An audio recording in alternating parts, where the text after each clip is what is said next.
네, 아름다운 찬양을 위해서 감사드립니다. 아멘. 주 예수보다 더 귀한 것은 없네. 아멘. 이 찬미에 가장 근접하게 살았던 사람이 누구라고 생각하십니까? 사도 바울. 바울은 뭐세요?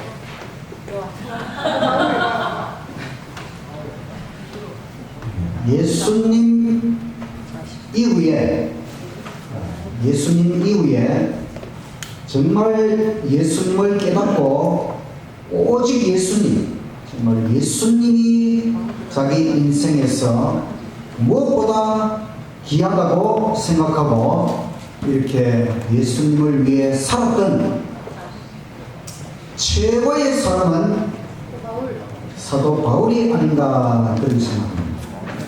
물론 예수님의 제자 요한이나 또 베드로 이런 사람도 정말 예수님의 중요성을 누구보다 깊이 깨닫고 그렇게 살았습니다.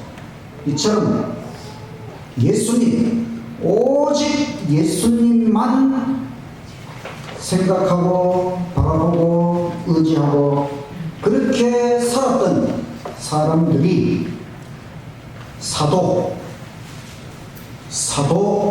바울, 사도 베드로, 사도 요한, 그들의 이름 앞에는 사도라는 호칭을 붙이는데 오늘 거기에 대하여 사도행전 13장, 14장, 15장 세 장의 말씀, 베드로, 바울 이런 제목으로 말씀을 드리겠습니다. 어제 저녁에 말씀을 많이 못 들으셨죠? 금요일날 여러분 많이 안 오시니까 자꾸 장로님들의 구중을 금요일날 많이 오십시오. 어제도 중요한 말씀이었는데 잠깐 복습을 하겠습니다. 사도행전 12장 박해자에서 제자로 완전히 180도 인생이 바뀐 사람, 박해자, 예수님을 박해하는데 최선 앞장을 섰던 사람이 예수님의 제자가 되었다. 그게 사울이라고 하는, 이 사울은 두 가지 이름을 썼는데 사울, 바울 똑같은 사람입니다. 사울은 이제 유대식 이름이고 바울은 로마식 이름입니다. 그래서 처음에는 사울이라는 이름으로 등장하다가 사도행전 13장부터는 바울, 사울이라고 하는 바울 이렇게 한번 언급을 하고 그 다음부터는 바울로 표현됩니다.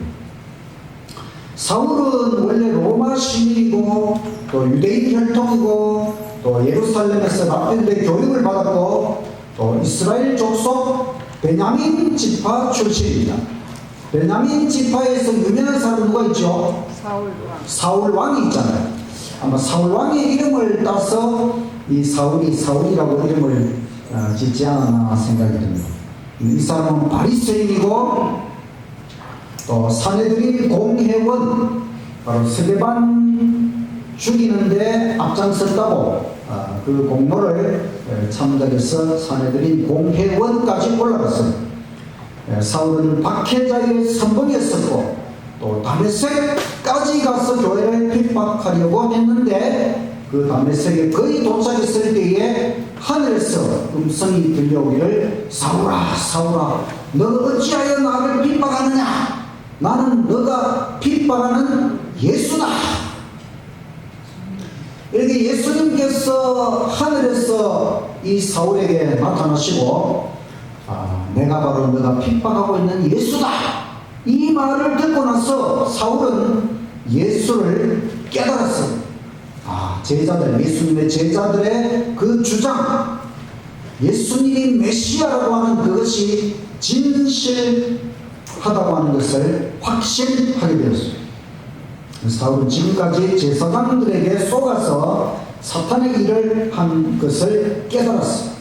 그리고 이제 아나니아라는 사람이 사울에게 안수를 하고 시력이 회복되고 성령의 충만함을 받고 침례를 받았습니다.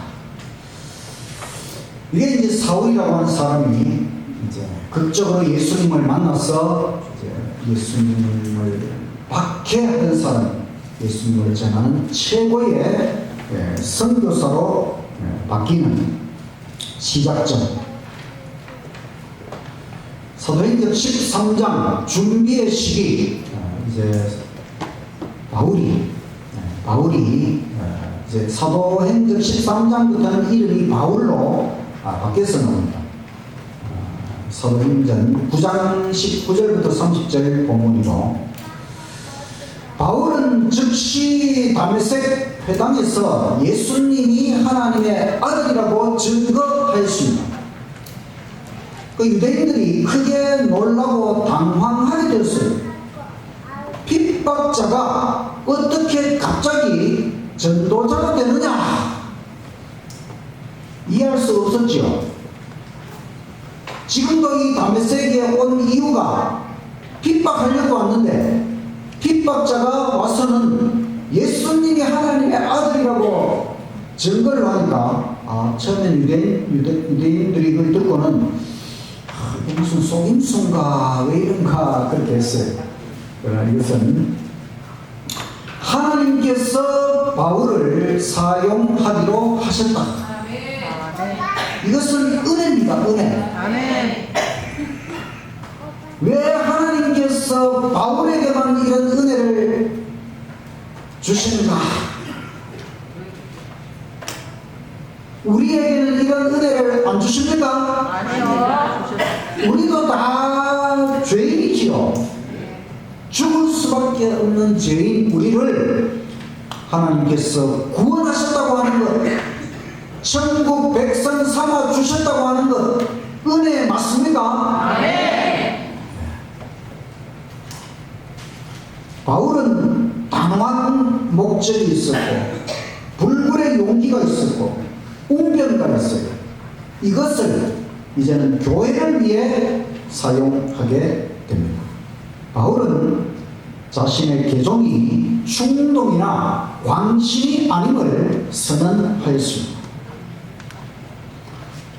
바울의 신앙의 기초는 확실한 예언의 말씀, 성경에 기초하여 예수님을 깨달았다고 하는 것입니다.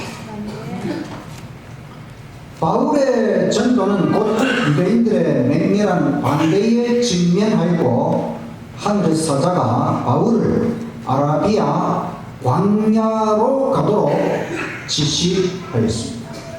그래서 이 바울이 지금 예수님을 만나고 확실하게 예수님 안으로 돌아온 것이 맞지만은, 지금 복음을 전해도 많은 반대에 직면하기 때문에 하나님께서는 이 바울을 더 훈련하시기 위하여 저 아라비아 광야로 가도록, 이 아라비아 광야가 지금 아라비아 그 넓은 광야가 아니고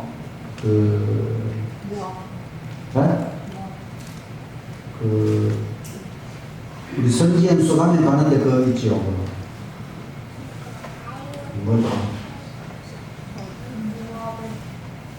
그 돌 사이로 막 돌 사이에 그 페트라 거기 페트라 그 지역이 아마 이 바울이 그 부름을 받은 아라비아 광야일 것이다. 제가 그 얼마 전에 그런 영상을 봤는지 하여튼 본 적이 있습니다. 바울은 광야에서 조용히 연구하고 명상할 기회를 가졌습니다. 바울은 과거를 회고하고 완전히 회개하였습니다. 예수님께서 바울과 교제하시고 풍성한 지혜와 은혜를 주셨습니다. 인간이 무한하신 하나님과 교제하는 것, 이것이 최고의 교육이라고 하는 것입니다. 예수님께서 12 제자를 위해 약 3년 동안 그들을 훈련하셨지요. 바울을 위해서도 이 아라비아 광야에서 약 3년 동안 특별 교육을 하셨어요. 그 교육이 끝나고 나서 바울은 그리스도의 사도라는 말은 보냄을 받은 자 이런 뜻입니다. 그리스도의 사도로 부르심을 받고 보냄을 받은 자가 되는 것입니다.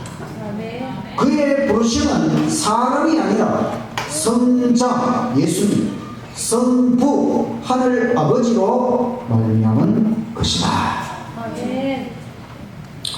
이제 앞으로 바울이 하게 될 사업은 매우 중요한 것입니다. 그래서 바울은 성경을 많이 연구하고 오직 십자가 복음을 전하고 오직 성령의 능력으로 예수님의 사도가 되어서 나아갈 수 있었습니다. 그래서 바울은 예수님과 십자가 외에는 아무것도 알지 아니하기로 작정했습니다.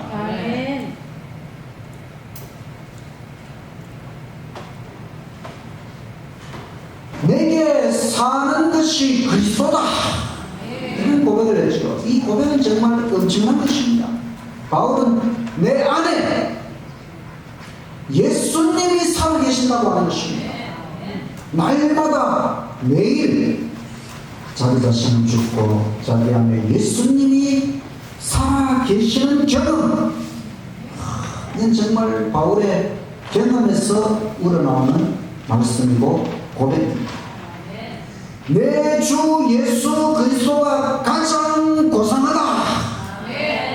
그래서 모든 것, 예수님 이외의 모든 것은 내가 잃어버리리라. 다 버릴 것이다. 이렇게 산 것일까요? 네. 바울은 정말 최고의 인생을 살았습니다. 오직 예수님만 위해서 사는 것이 최고의 인생이라고 하는 것입니다, 여러분.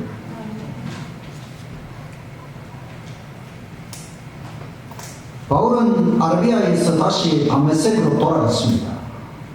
예수님을 전도했지만 여전히 사람들이 바울을 받아주지 않고 죽이려고 했어요. 그래서 바울은 도망을 쳤고 예루살렘으로 갔어요. 이때가 개심 다메섹에서 예수님을 만나고 약 3년이 지난 때입니다. 베드로를 만났어요. 바나바라는 사도가 중재를 하고, 그래서 제자들은 바울을 진정으로 회개한 또 하나님께서 그를 선택하셨다는 것을 깨닫고 바울을 동료로 영접하였습니다.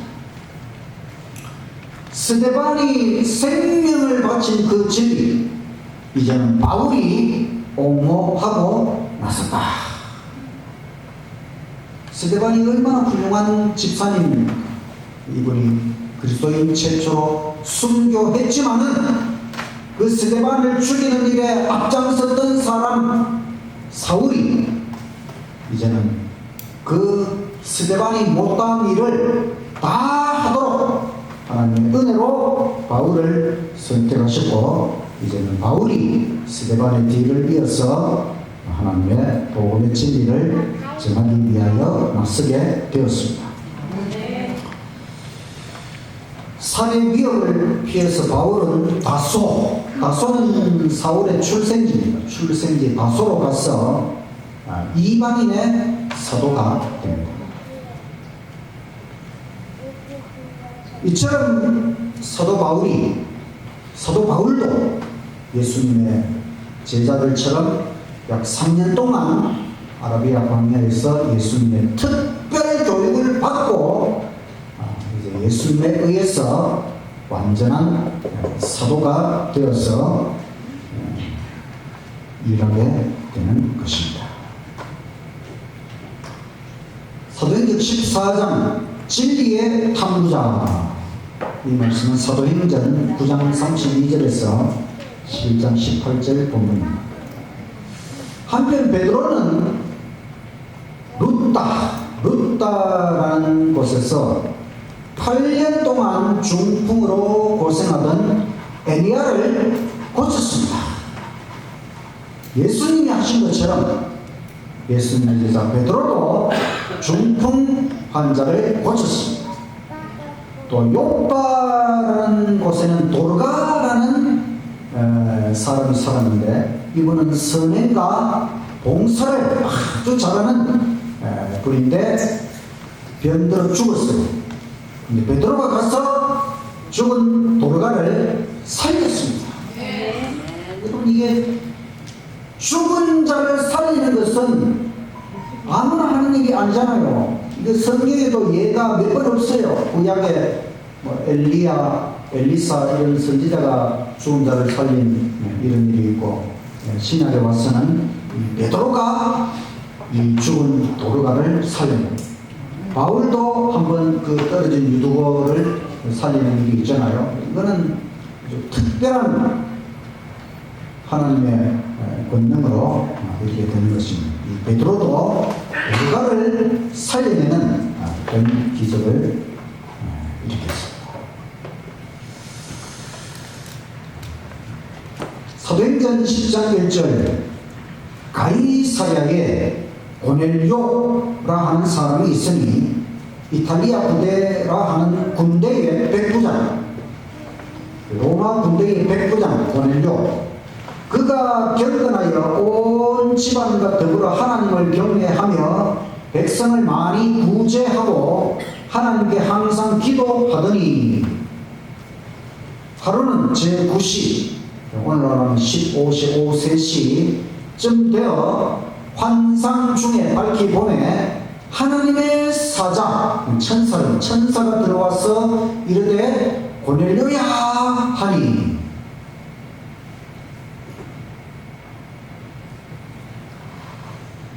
가이사랴는 지중해 연안에 있는 해안 도시입니다. 거기에 고넬료라는 로마 백부장, 로마 군인 백부장, 이 사람이 유대인을 통하여 하나님을 깨달았어요. 로마인이지만 하나님을 믿게 되었어요. 그렇지만 예수 그리스도의 복음에 대하여는 아직 깨닫지 못하고 있었어요. 그래서 이 고넬료가 오후 기도할 때에 천사가 나타나서 지시를 내리기를, 요빠라고 하는 도시에 피장은 이제 가죽을 가지고 뭘 이렇게 만드는 그런 기술자를 피장 시몬이라고 하는 그 가죽 기술자 집에 우거하고 있는 베드로를 불러라, 이런 천사의 지시를 받았어요. 그리고 이제 이 천사는 다시 또 베드로에게 갔습니다. 같은 시간에 베드로는 기도 시간에 환상을 보게 되는데, 하늘에서 그릇이 쫙 내려오는데 막 그릇 안에 보니까 짐승들이 있어요. 그 짐승이 하나님께서 성경에서 먹으라 한 짐승이 아니고 먹지 말라고 금하신 부정한 짐승들이 막 들어있는데 잡아먹어라. 그 베드로가 나는 속되고 깨끗이 아니한 것은 내가 먹지 않습니다. 또 음성이 들리기를 하나님께서 깨끗게 하신 것을 너가 속되다 하지 말라. 이 환상은 어떤 짐승, 부정한 짐승, 정결한 짐승, 음식으로 먹을 수 있는 거, 못 먹는 거, 이것을 구별하신 건강법에 대하여 말씀하시려는 것이 아니고, 이 사람에 대하여, 유대인들은 자기들은 사람 중에서 정결하고 이방인은 부정하다 이렇게 생각을 하고, 이방인과 유대인 사이에는 장벽을 쌓아놓고 아주 이방인은 아주 구원도 못 받을 그런 존재로 생각을 했어요. 이제 이것을 깨뜨리기 위하여 이방인도 유대인과 같이 구원의 축복의 후사가 된다고 하는 것, 이것을 베드로에게 깨우쳐 깨우쳐 주시기 위하여 하나님께서 이런 특별한 환상을 주셨다.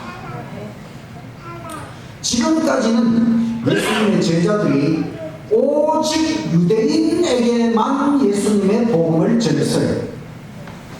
그러나 하나님의 계획의 범위가 세계적인 것이라고 합니다. 유대인뿐만 아니라 온 세상 모든 이방인, 모든 사람이 다 하나님의 구원의 계획 속에 있다고 하는 것을 가르치기 위하여 베드로에게 이런 환상을 주신 것이다.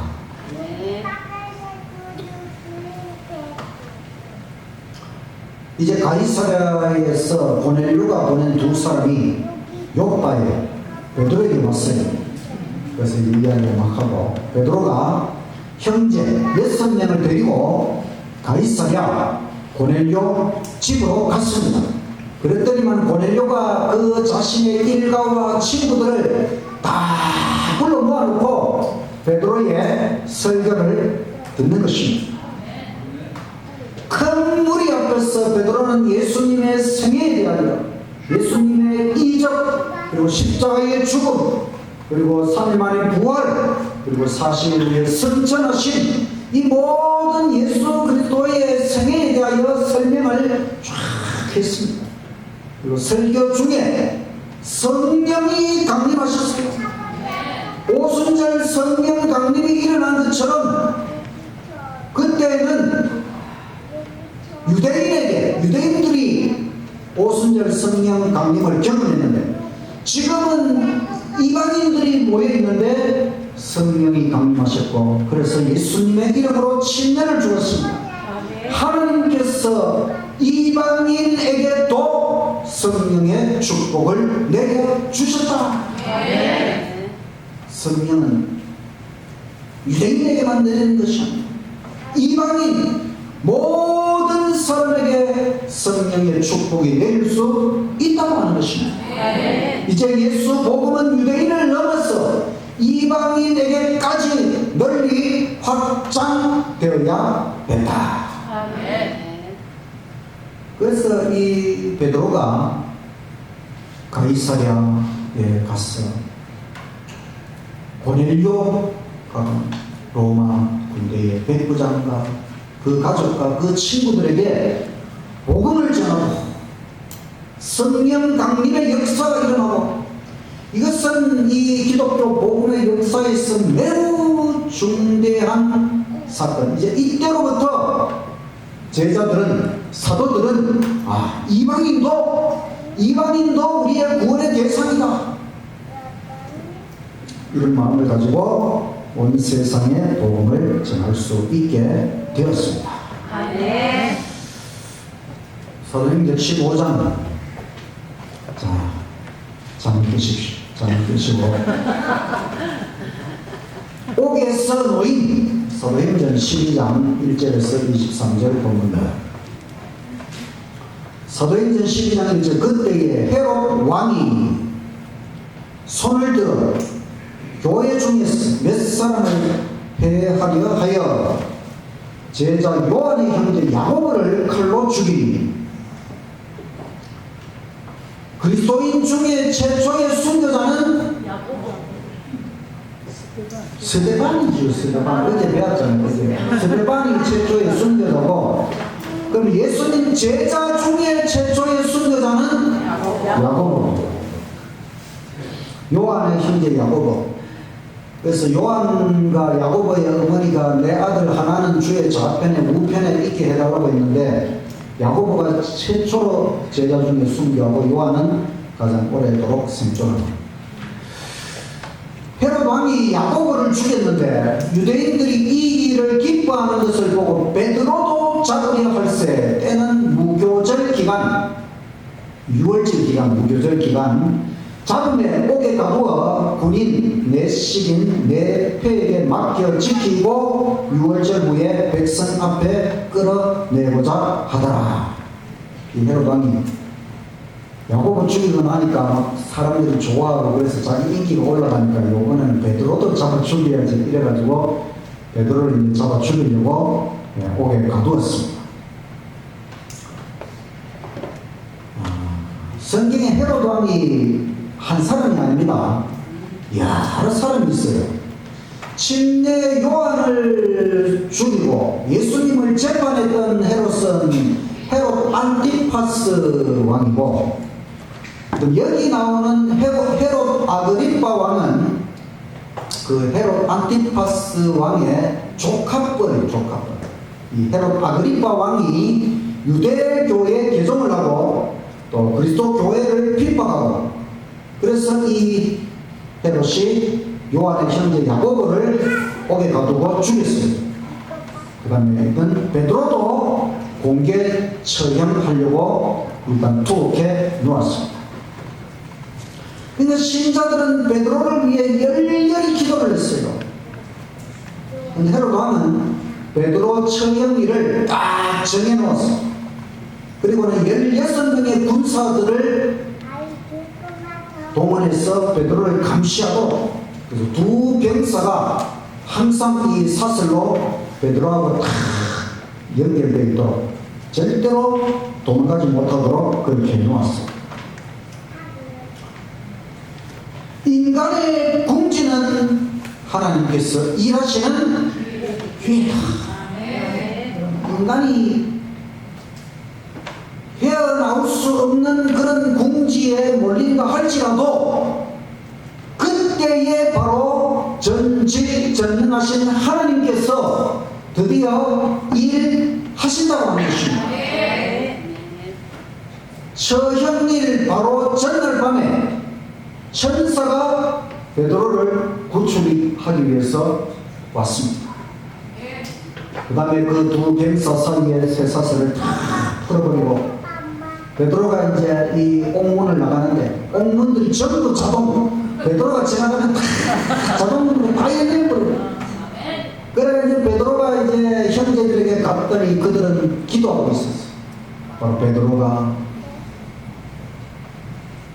빨리 살아나기를 기도하고 있었는데 기도가 응답을 받았습니까? 네. 받았습니다. 이제 다음날 베드로 처형일이 되어서 큰 무리의 구경꾼이 모였어요. 베드로가 어떻게 죽는지 보려고. 그러나 처형되어야 할 제수 베드로는 사라지고 없었습니다. 이야, 놀라운 일이지요. 그 두 병사 사이에 쇠사슬로 묶어놨는데 어떻게 베드로가 사라질 수 있었겠습니까? 헤롯 왕은 안달하고 분노하여 감옥의 간수들을 모두 죽여버렸어요. 간수들이 뭔 죄가 있습니까? 이 간수들을 다 죽였다고 하는 것은 헤롯 왕이 얼마나 나쁜 인간인가 하는 걸 알 수가 있죠.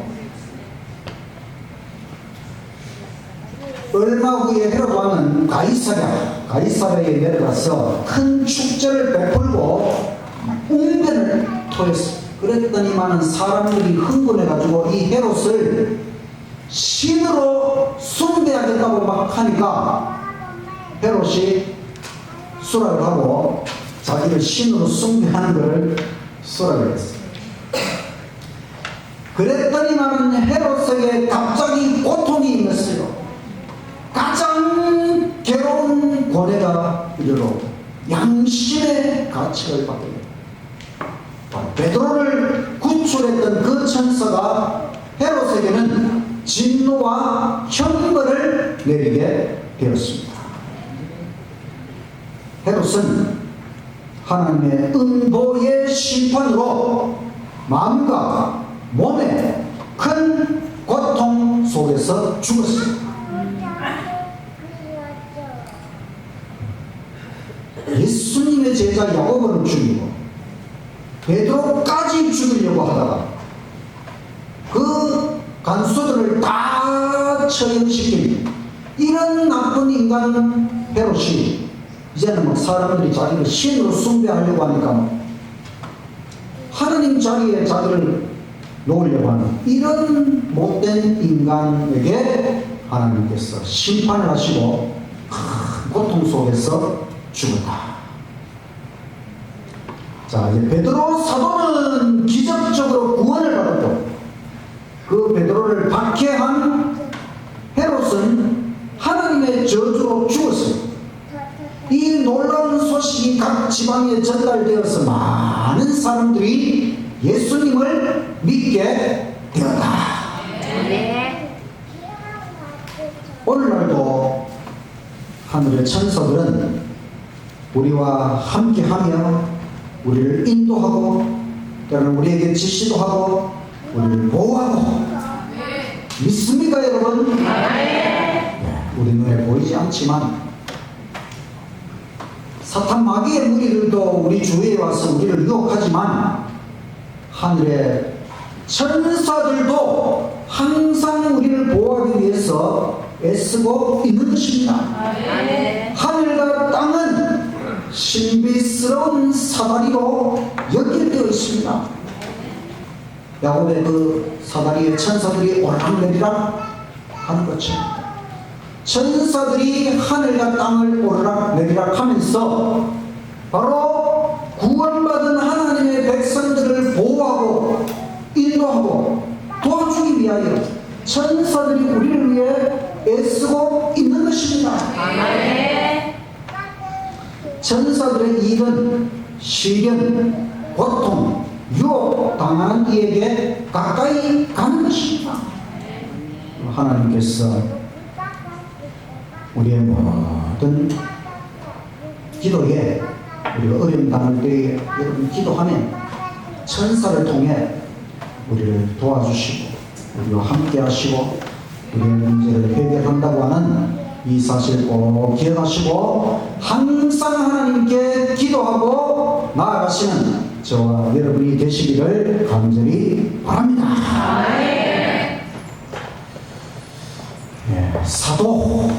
사도라는 말은 보냄을 받은 자들, 이 사도들이 보냄을 받고 복음을 전하는 이야기가 기록된 성경이 사도행전. 이 사도행전의 성경 말씀을 더 쉽게 풀이한 여계신의 말씀 서적이 사도행적. 지금 우리가 사도행적 설교를 하고 있습니다. 그래서 오늘은 특별히 예수님의 제자들 11명의 제자가 사도가 된 것은 예수님에 의해서 그렇게 된 것이고, 특별히 오늘은 바울이라고 하는 사람, 이 사람은 원래 핍박자였지만은 하나님의 은혜로 이 바울을 하나님께서 부르시고 그를 특별 교육하시고 사도 바울이 되었어. 이방인의 사도가 되었어. 세계 선교의 초석을 나갈 수 있다. 하나님의 놀라운 은혜죠. 우리는 사도는 아니지만 성도.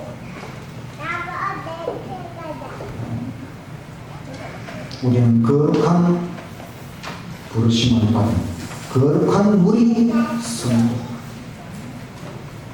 우리도 거의 반사도나 마찬가지입니다. 하나님께서 우리를 불러주셨고 하나님이 우리를 구원해 주셨고, 그러니 우리도 예수님의 구원의 복음을 가지고 온 세상에 나아가야 하는 것입니다. 하나님께서 우리를 부르셨다고 하는 것 꼭 기억하시고 부르심을 받은 그대로 하나님 앞에 충성을 다하고 우리의 인생을 바치고 이제 우리의 남은 인생 오직 예수님을 온 세상에 증거하는 일에 우리의 삶을 다 바치는 저와 여러분이 되시기를 간절히 바라면서 말씀을 마치겠습니다.